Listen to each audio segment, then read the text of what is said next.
La Segunda Guerra Mundial. Eventos, personajes, tecnología. Le doy la bienvenida a nuestro episodio del día de hoy. Episodio 125. Regresamos a la campaña italiana en 1944. En 1942, Winston Churchill se reúne con Joseph Stalin para discutir el avance de la guerra y las contribuciones aliadas a este esfuerzo. Para Stalin, como siempre, hay una sola pregunta relevante. ¿Cuándo van los estadounidenses y británicos a abrir el segundo frente en Europa? Churchill sabe que esta pregunta viene, por lo que presenta a Stalin su plan. De acuerdo al relato de los libros, Churchill tomó un pedazo de papel, dibuja un cocodrilo y explica a Stalin su recomendación para el año 1943, ya que no va a ser posible realizar los desembarcos en Francia en ese año. De acuerdo a Churchill, no hay razón para atacar el hocico del cocodrilo, representado por Francia, al estar lleno de dientes que esperan a los aliados. Tiene más sentido atacar su vientre. Para Churchill, Italia representa el blando vientre del cocodrilo. Es preferible atacar ahí, y desde ahí proceder con el resto. Stalin ve la lógica de la recomendación, a pesar de que su preferencia sería que atacaran de una vez el hocico. Pero si no es posible en 1943, entonces el ataque a Italia tendrá que ser suficiente. Esta estrategia tampoco es preferida por los estadounidenses, pero debido a los combates en África, que se inician a finales de 1942, los cuales toman más tiempo del anticipado, ya no queda tiempo para planear un desembarco en Francia en 1943, por lo que también a regañadientes están de acuerdo con el plan, siempre y cuando no comprometa los desembarcos en Francia en 1944. El final de la campaña africana en Túnez, que incluye la captura de más de 250,000 de prisioneros alemanes e italianos, solo puede significar que el territorio continental italiano está debilitado. Se inicia entonces la invasión de Sicilia, la que a pesar de mostrar serias deficiencias en las operaciones de desembarco y de paracaidistas va bastante bien, sobre todo porque la mayor parte de los combatientes italianos no parecen tener mayor interés en combatir. Se pasa entonces al combate en el territorio continental italiano y la campaña va relativamente bien a pesar de la falta de agresividad del ataque aliado tremendamente dependiente de la superioridad aérea, lo que permite a los alemanes predecir dónde van a atacar. Se produce la destitución de Mussolini, seguida por la capitulación italiana y su cambio de bando. La terrible coordinación con estadounidenses, británicos y sus aliados da tiempo a los alemanes a reaccionar desarmando a los combatientes italianos y llegan incluso a liberar a Mussolini a través de una operación de fuerzas especiales que es un gran bochorno para los aliados. Los objetivos básicos de la invasión de Italia, llamado por los aliados Husky, eran buscar la capitulación italiana y obligar a los alemanes a comprometer un gran número de fuerzas en la defensa de Italia. Los dos objetivos se han alcanzado.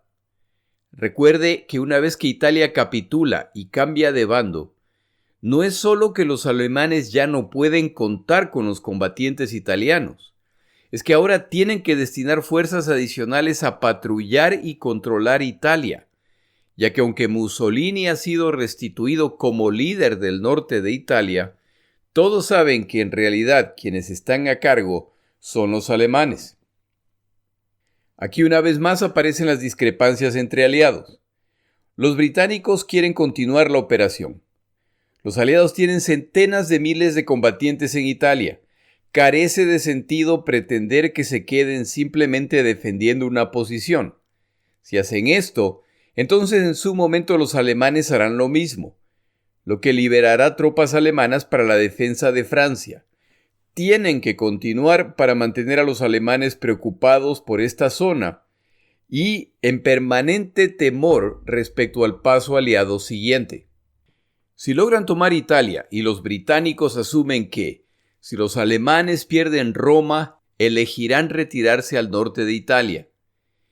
Si ese es el caso, entonces ahora los aliados ya tienen bases para bombardear Hungría, Rumania y Austria, y tienen además a Francia a un paso, por lo que pueden amenazar a Francia desde múltiples puntos: Inglaterra, Sardonia o Córcega. Por el lado estadounidense, esta operación, que nunca les entusiasmó particularmente, es un problema logístico para sus planes principales. Si una vez controlada Sicilia y el sur de Italia, se decide continuar hacia el norte, esto requerirá equipo militar y embarcaciones para apoyar las operaciones. Y estos ya deben empezar a retirarse rumbo a Inglaterra para empezar a planear y entrenar para los desembarcos en Francia. El caso de los estadounidenses es similar al del muchacho dueño del balón de fútbol. Cuando se está jugando, siempre hay que asegurarse de que él esté a gusto o se irá, y consigo el balón. Los británicos mejor que presenten bien sus propuestas, o los estadounidenses simplemente no pondrán a su disposición los transportes y equipo necesarios, por lo que la operación no se podrá realizar. A las presiones por equipo de desembarco para operaciones en Europa, se suma la necesidad de este tipo de embarcación en el Pacífico, donde los estadounidenses en 1943 están realizando operaciones de desembarco frecuentemente. Los recursos de los estadounidenses son muy abundantes, pero no son ilimitados. La relativa facilidad de las etapas iniciales de la invasión a Italia, la cercanía de la ciudad de Roma, ubicada más o menos a media pierna de la bota italiana, y el valor histórico, moral y propagandístico de esta ciudad, hace que estadounidenses y británicos decidan tomar Roma. Si se usa como referencia el avance de la etapa inicial de la invasión a Italia, es razonable pensar que esto podría completarse antes del fin del año 1943. El problema con esta estrategia es que Hitler es de la misma opinión, por lo que ordena que se defienda la totalidad de Italia, no solamente por cuestiones militares, sino sobre todo de prestigio. Si los alemanes pierden Italia, es una clara señal de que van en retirada, y para este momento, el resto de las naciones aliadas a Alemania ya se están poniendo nerviosas. Para Hitler es importante mostrar que cuando cae un aliado de Alemania, este no debe esperar ni una transición pacífica, ni que Alemania simplemente abandonará el territorio del ex aliado. Italia es el lugar ideal para dejar esto muy claro. Por lo tanto, y a pesar de la oposición de algunos de sus comandantes, Italia será defendida, lo que compromete, tal como lo esperaban los aliados, tropas alemanas que se necesitan en la Unión Soviética y en Francia. Creo que no es exagerado decir que la campaña contra Italia siempre fue hasta cierto punto una improvisación permanente con la que no había un compromiso suficiente, por lo que se destina equipo, combatientes en cantidades limitadas que siguen creciendo a medida que se añaden objetivos. Para cuando los aliados se dan cuenta del verdadero costo humano y de recursos de esta operación, ya es demasiado tarde, ya están comprometidos, pero carecen de la fuerza para ser decisivos. Cuando los aliados inician el avance hacia Nápoles en septiembre de 1943, luego de la capitulación del recientemente creado gobierno italiano que reemplaza a Mussolini, en medio de la confusión en las fuerzas y la población civil italiana, y mientras los alemanes deciden su paso siguiente, su impresión es que el avance no será complicado. Pero en octubre, el mariscal alemán Albert Kesselring convence a Hitler de que lo mejor es defender Italia lo más al sur posible. Hitler está de acuerdo y pone a Kesselring a cargo de Italia. Para mala fortuna de los aliados, el señor Kesselring hará un trabajo brillante en la defensa de esta nación. El plan que Kesselring presenta a Hitler es en realidad sencillo. El territorio italiano está atravesado de norte a sur por los Apeninos, una cadena montañosa que cubre 1.400 kilómetros. La estructura geológica resultante alguien la ha descrito como el esqueleto de un pez. Los Apeninos son la columna vertebral del pez, y de estos se desprenden múltiples cadenas montañosas menores, tal como las espinas del pez. Entre las espinas hay pequeños valles, pero las espinas se extienden casi hasta la costa. Lo que esto quiere decir es que el avance aliado ocurrirá o por el oeste del territorio, o por el este del territorio, o por los dos lados, utilizando las pocas rutas con planicies existentes. Los aliados son simplemente un grupo más que en el pasado han intentado avanzar en el territorio italiano para conquistarlo. Lo planteado por Kesselring es crear una serie de líneas de defensa de este a oeste. Dadas las muy pocas rutas disponibles, defender esas líneas no demandará recursos excesivos y neutraliza las ventajas aliadas. La realidad de la campaña italiana es evidente para los aliados desde el principio. Considere la toma de Nápoles. Una vez que desembarcan en Salerno, ya en Italia continental, se ponen en camino hacia Nápoles, a través de varias rutas para rodear la ciudad. El problema es que el número de rutas disponibles es limitado, y los dos bandos lo saben. El avance aliado se hace a través de caminos que en muchos puntos tienen a un lado una gran pared montañosa y al otro lado un precipicio. Esos caminos, como toda ruta a través de las montañas, están llenos de curvas. En ruta hacia Nápoles, los alemanes dinamitan 25 puentes.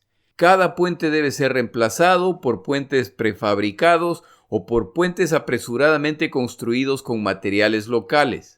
Recuerde que no hay rutas adicionales. Cada puente demolido es un retraso. Como los alemanes saben que estos puentes deben ser reconstruidos, antes de retirarse esconden un cierto número de piezas de artillería que apuntan hacia el lugar donde se ubicaba el puente, e incluyen además nidos de ametralladoras escondidos que apuntan hacia la zona de construcción. Quienes intentan reconstruir el puente enfrentan ataques permanentes. Debido a que esta es una zona montañosa, no es posible rodear estos puntos de ataque.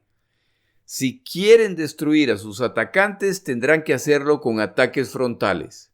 A medida que los aliados logran amenazar las posiciones alemanas tras sufrir muchas bajas, los alemanes sobrevivientes simplemente se retiran hacia su siguiente posición, donde los esperan refuerzos. Los aliados logran avanzar lentamente y pagando un alto precio. Ese es el plan alemán. Los aliados cuentan con una gran cantidad de vehículos de transporte y de combate, y por supuesto no les molestaría tener una gran batalla contra los alemanes que los esperan. Pero eso, en un terreno como el italiano, no es posible. Los tanques y demás vehículos tendrán que avanzar por estos caminos uno a la vez, y una pieza de artillería bien ubicada puede detener el avance completo de una columna simplemente destruyendo el tanque que avanza en la punta. La Fuerza Aérea Aliada apoya el avance, pero en el caso de este terreno de combate, el desafío es descubrir dónde se encuentra la posición de artillería o el nido de ametrallador alemán que los tortura, lo que desde el aire es mucho más complicado. A medida que el avance aliado se adentra en las montañas, queda claro que hay una herramienta que supera a todas las demás en este terreno: la mula. Este humilde animal es capaz de cargar grandes cantidades de alimentos, municiones y vituallas a través de terrenos empedrados e inclinados con toda confianza. No hay nada que supere a este animal en esta tarea, por lo que los aliados empiezan a comprar de la población cuantos animales pueden. Se estima que cada división involucrada en este ataque necesitará alrededor de 400 mulas. Esto inicia una frenética búsqueda global de mulas, herraduras, riendas, veterinarios, alimento para mulas e incluso muleros, o como quiera que se llame a quien sabe controlar a las mulas. Los aliados llegan a Nápoles el 1 de octubre de 1943. Y para el momento de su llegada, las instrucciones entregadas por Kesselring ya están listas para ser ejecutadas. Aparte de las iglesias, monasterios, museos, sitios históricos, edificios públicos y hospitales, destruyen todo lo de utilidad para los aliados. Desmantelan la fábrica de Alfa Romeo, así como las instalaciones de otras fábricas. Retiran las rieles de tren. Demuelen las plantas de electricidad y de procesamiento de agua. Se apoderan de camiones, buses y vehículos para llevar todos los alimentos posibles. El paso final será la completa destrucción del puerto de Nápoles. Este plan se ejecuta tal como lo ordena Kesselring, con el resultado de que la población civil entra en pánico y optan por simplemente encerrarse en sus casas hasta que este infierno termine. Al entrar los aliados a Nápoles, encuentran la ciudad vacía. El general estadounidense Walter Clark, a cargo de la operación, relataba la extraña sensación que sintió al recorrer Nápoles. Podías sentir que te observaban innumerables ojos. De vez en cuando mirabas en una dirección y podías ver una cortina cerrarse apresuradamente. No se veían civiles en la calle, pero sentías como si te estuvieran mirando millones de seres humanos. Las calles se encuentran bloqueadas en más de 200 puntos, cubiertas por los escombros de edificios demolidos. El acueducto que traía agua fresca a Nápoles había sido dinamitado en 50 sitios distintos. Los alemanes se han asegurado de que los hoteles de la ciudad han sido destruidos, los colchones han sido quemados y toda comodidad destrozada. Dejan además miles de minas y dispositivos explosivos que explotan al abrir puertas, mover objetos, etc. El puerto está completamente destruido. En realidad, la mayor parte del daño fue causada por los aliados a través de sus bombardeos. Los alemanes simplemente tuvieron que finalizar el trabajo en los detalles menores. En el puerto se puede ver los restos de 130 embarcaciones que han sido intencionalmente hundidas. En reconocimiento a la capacidad logística aliada, les toma apenas 2 semanas reparar las instalaciones portuarias y empezar a utilizarlas. Poco a poco se empieza a reconstruir la ciudad y la población se va relajando al ver que los nuevos ocupantes no son causa de preocupación.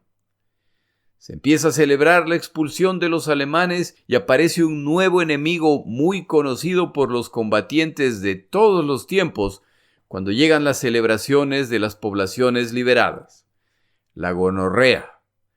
Más efectiva que un francotirador alemán, siguen cayendo sus víctimas por lo que alcanza niveles de epidemia. Se manda extra medicación y preservativos por cargas.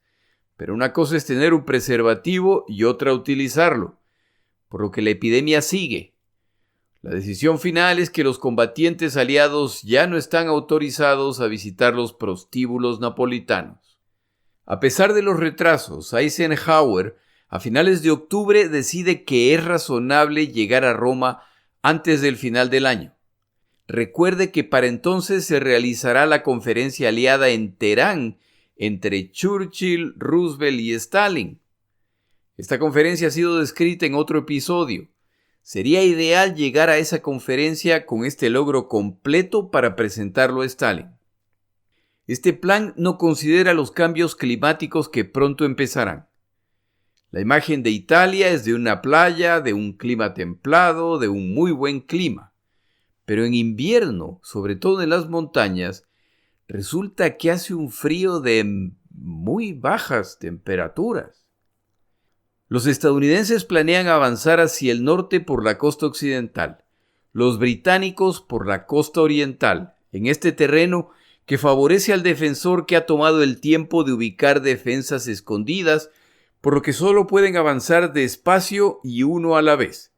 El mayor temor que tienen los alemanes son desembarcos aliados detrás de las posiciones defensivas que han creado. Esto neutralizaría todo lo planeado, por lo que también debe reforzar los potenciales puntos de desembarco. A pesar de que a Hitler no le gustaban las retiradas, autoriza a retirar las tropas alemanas de Córcega y Cerdeña, lo que libera a cerca de 40.000 combatientes que se suman a la defensa continental italiana. El terreno entre Nápoles y Roma se defenderá a ultranza. Erwin Rommel, que se encontraba en ruta hacia Grecia, protesta. Esta es una decisión equivocada. A pesar de sus quejas, el plan seguirá de acuerdo a lo propuesto por Kesselring. Parte de las tropas de Rommel se envían a Kesselring para la defensa de Italia y a Rommel y parte de sus tropas se les ordena reubicarse a Francia para coordinar la defensa costera en caso de desembarcos aliados. Los alemanes no están preparados para enfrentar a los aliados, por lo que Kesselring ordena que se prepare una muy fuerte línea de defensa al sur, la cual debe resistir lo más posible para permitir la construcción de las líneas siguientes más al norte. No queda claro si tendrán tiempo para hacerlo. Lo que ocurre a continuación lo revisamos en un siguiente episodio.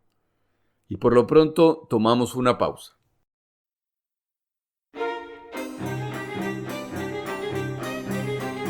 Palabras de Churchill. Winston Churchill, en un discurso, hacía referencia a los días que se vivían en esta guerra. Él decía: permítanme decirles que deberíamos estar orgullosos, jóvenes y viejos por igual, por vivir en estos tiempos tremendos, apremiantes, formativos de la historia humana.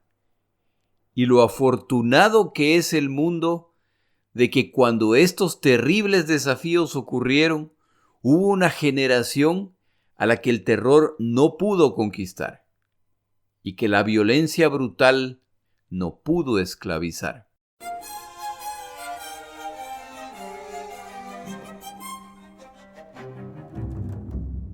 En este punto cambiamos el tema de este episodio. El 9 de febrero de 1942 se inicia un incendio en el buque Normandy, en el puerto de Nueva York. Los vehículos de emergencia se ponen en camino inmediatamente.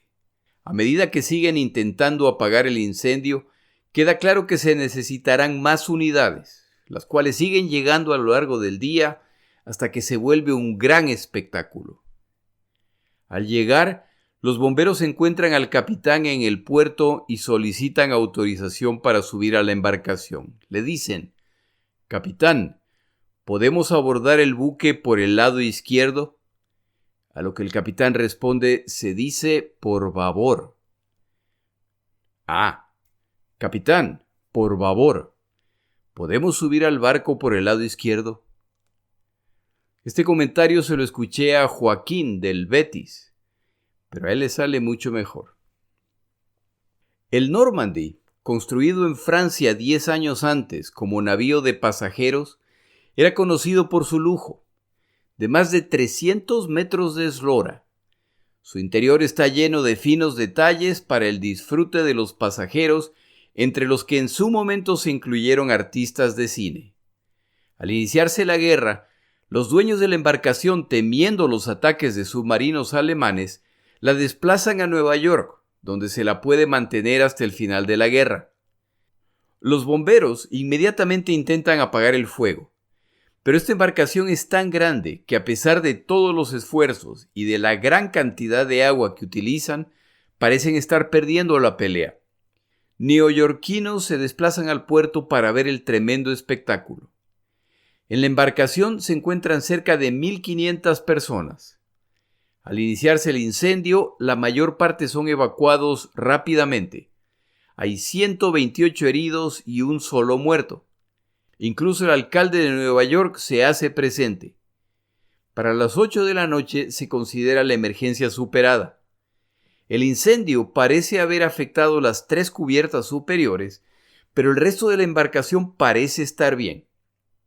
El mayor problema para entonces es que debido a la gran cantidad de agua que han bombeado dentro de la embarcación, ésta se ha inclinado, por lo que ahora la tarea es sacar el agua utilizando bombas hidráulicas.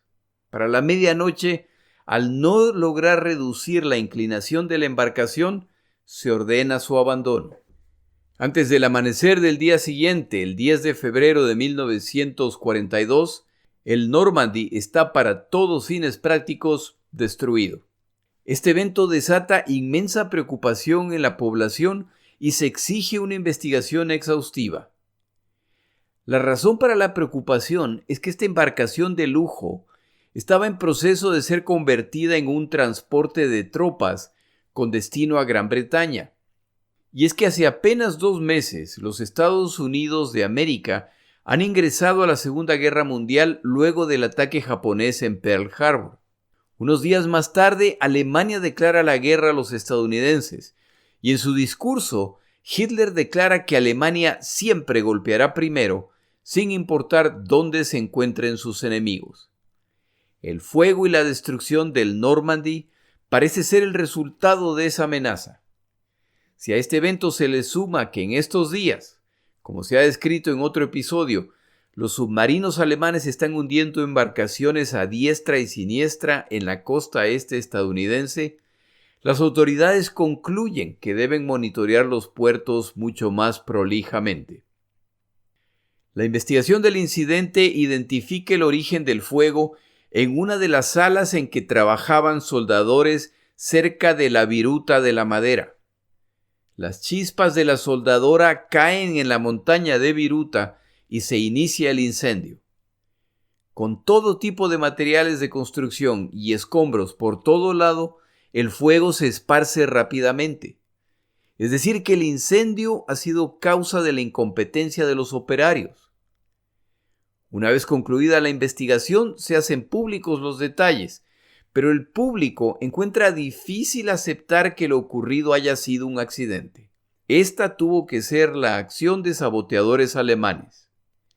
A nadie se le escapa el hecho de que el transporte de tropas más grande con el que contaban los estadounidenses para transportar tropas a Europa acaba de ser destruido. Hay buenas razones para la sospecha. Antes del ingreso de los Estados Unidos de América a esta guerra, por órdenes de Hitler se despacha un grupo de saboteadores altamente especializados con la misión de atacar la infraestructura industrial estadounidense. Su jefe de inteligencia, el almirante Canaris, intenta convencer a Hitler de que este es un error.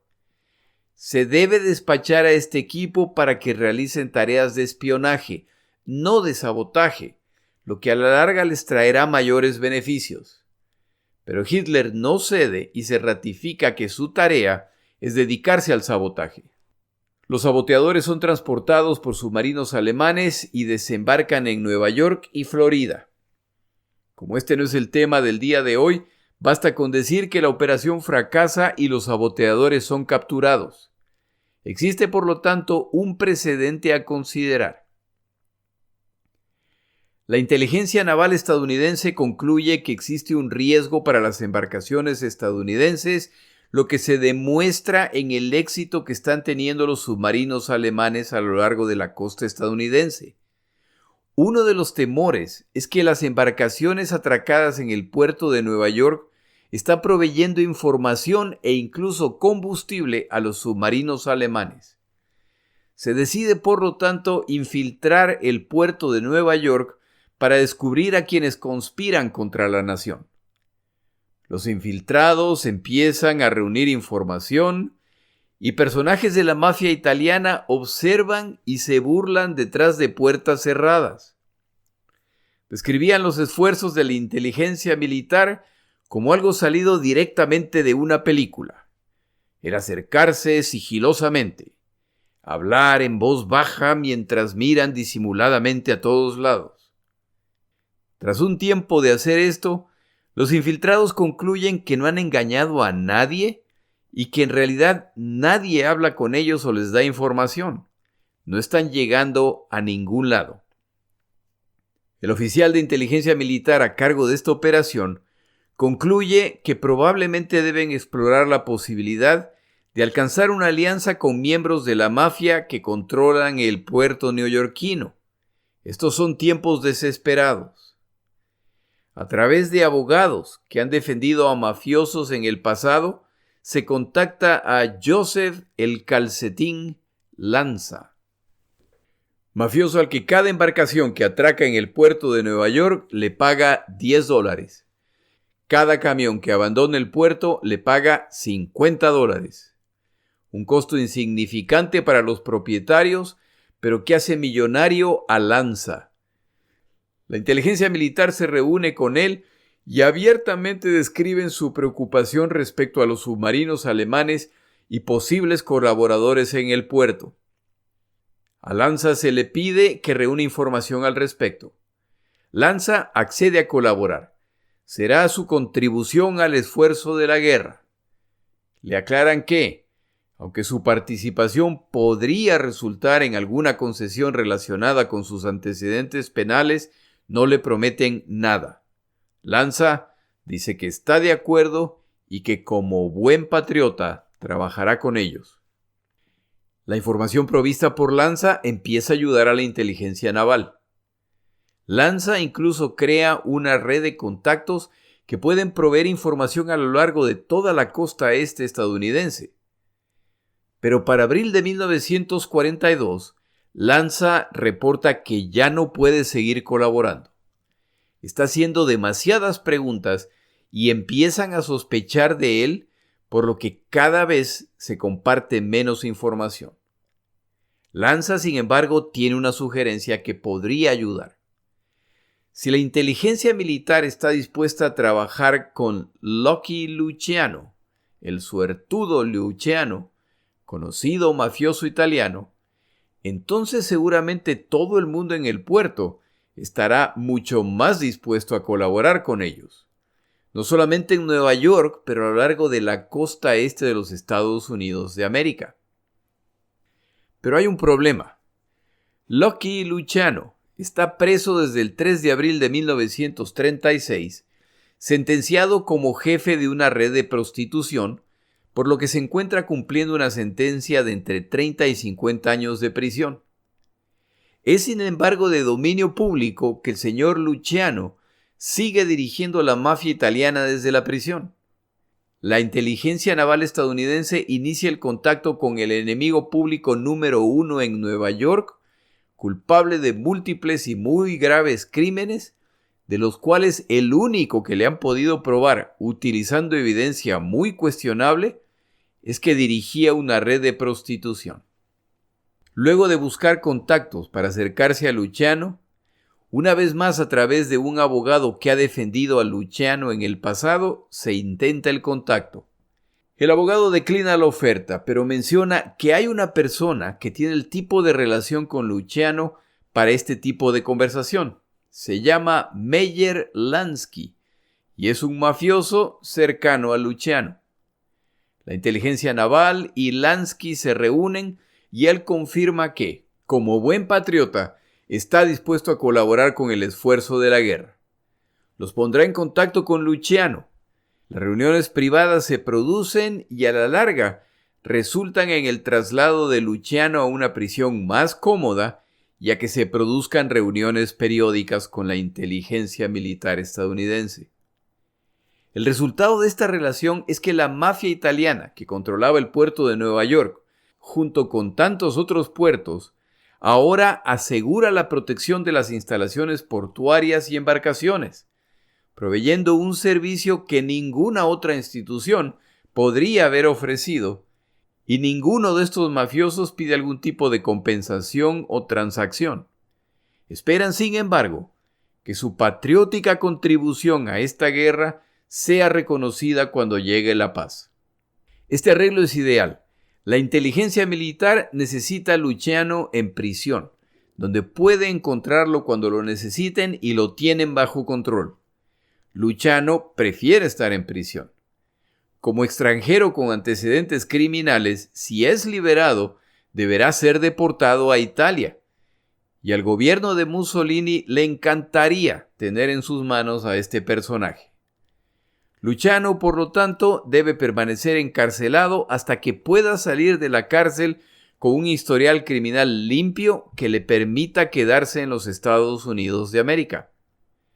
Una vez que se concrete este arreglo entre la mafia italiana y la inteligencia naval estadounidense, incluso observadores externos a los muelles notan la diferencia.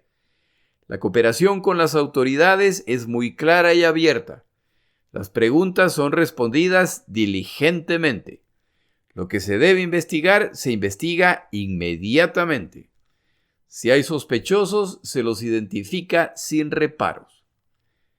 Todo esto, por supuesto, depende de que Lucky Luciano permanezca a gusto con este arreglo.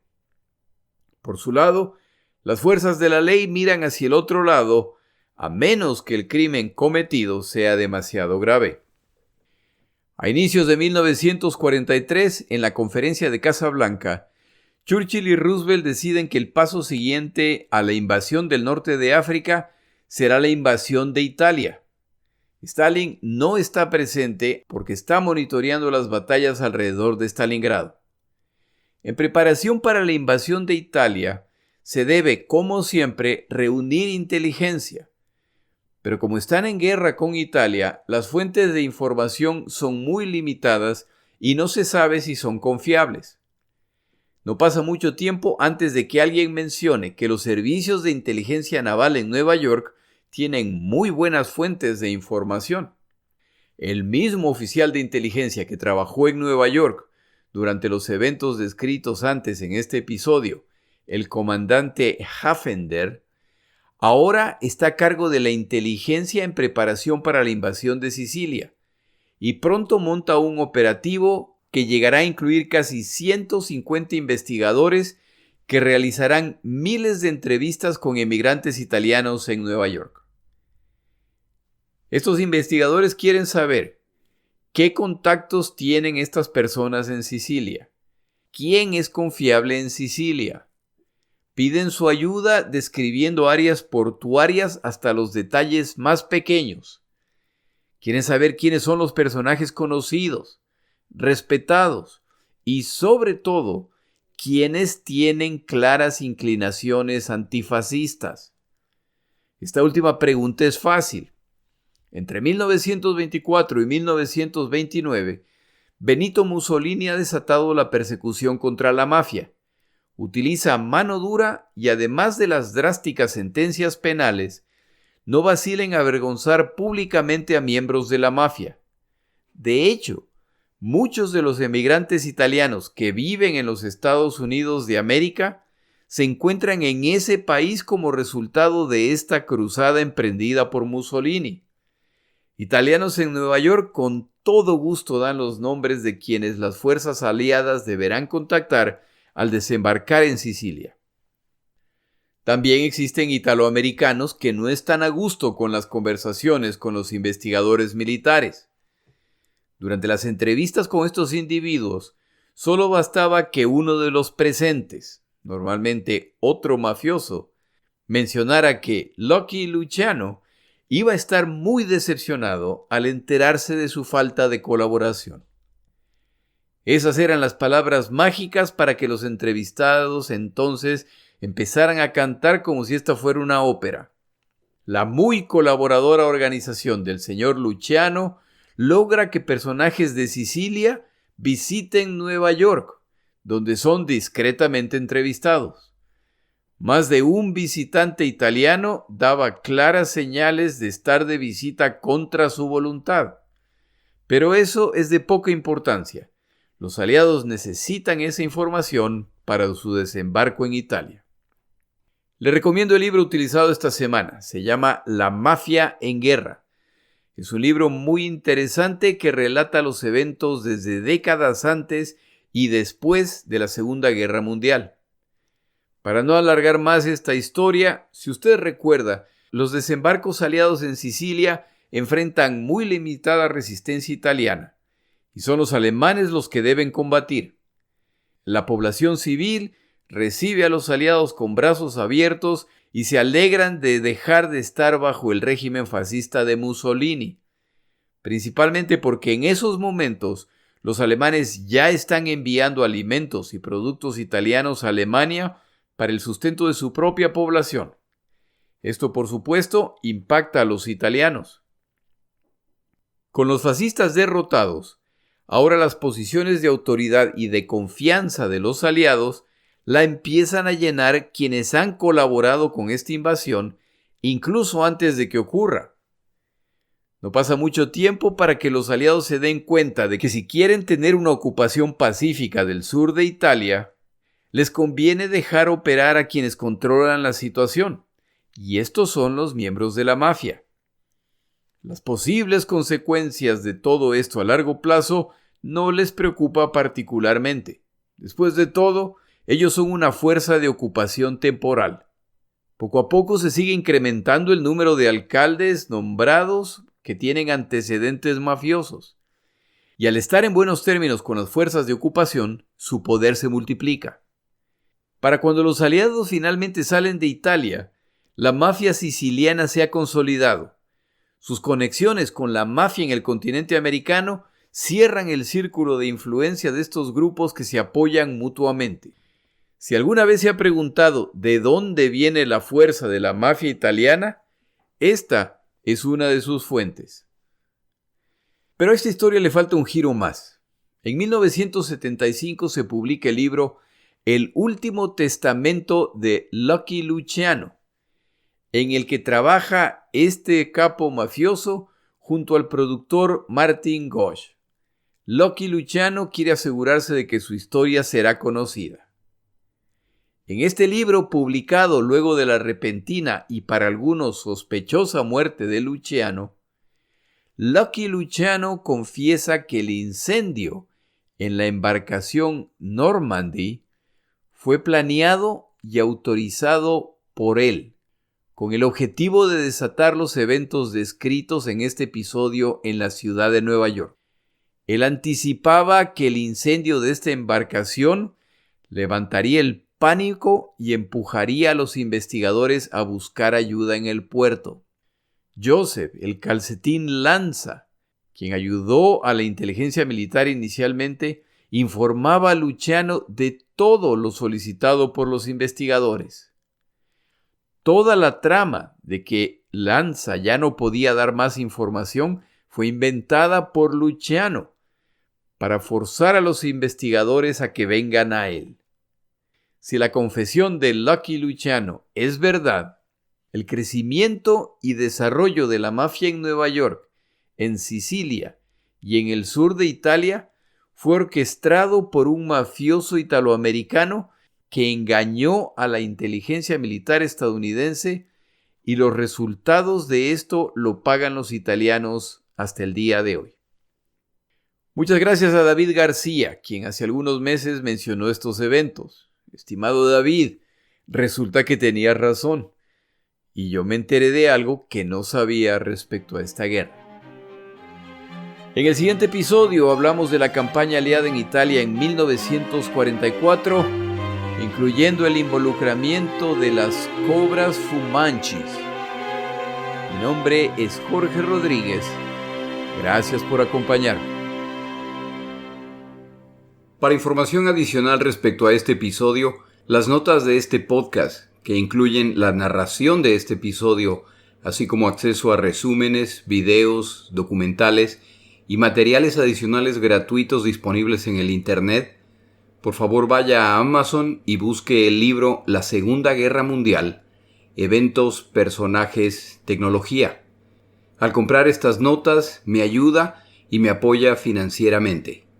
Puede encontrar información adicional en mi página web, lasegundagm.com. Muchas gracias.